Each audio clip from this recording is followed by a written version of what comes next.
pui zawngah o apui ber mai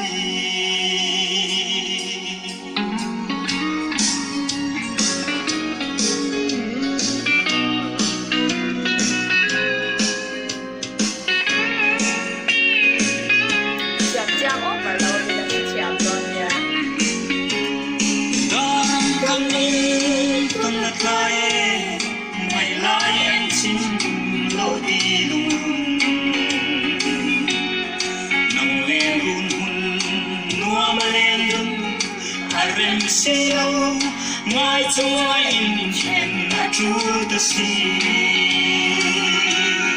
anh ăn ba la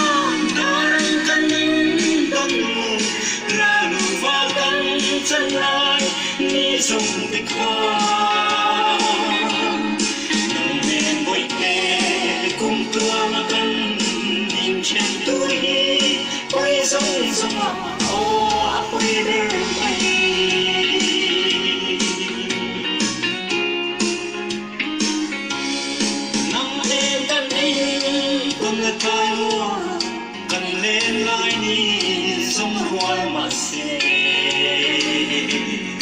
cùng lại đi lên say trôi lên nè cần lên xia nắng bông say đưa lên trôi tỏa xì anh ăn ba năm đã đang cần nín tâm mùng là đủ vỡ tâm chân lại ni dùng cái khó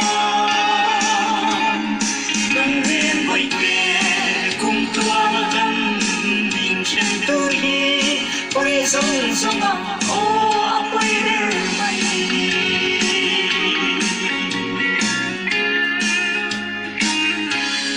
kan yên tâm khua dòng lại lâu xe in hoa ngày lê hát lên tất kinh nằm lên tin tin hôn châu ra vào na vang linh lê sinh nung bia ra căn măng đôn tu anh ăn ba năm darang kanin dong là nụ va căng chân lại ni dòng tích hoa đằng bên bội kề cùng tua mà căn nhìn trên tôi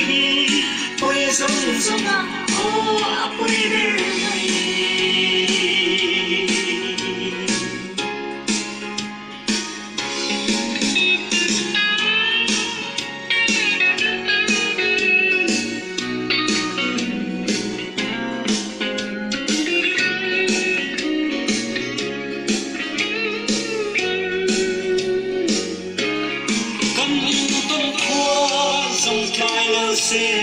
in hoa ngày lê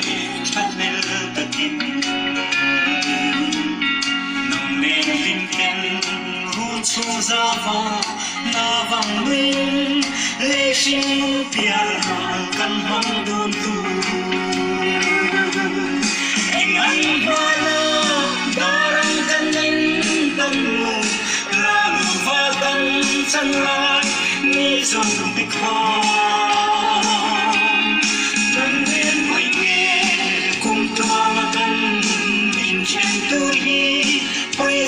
zawngah ô apui ber mai chung khuang le huat lo đi mo kan lo ni le quay zawngah ô apui ber mai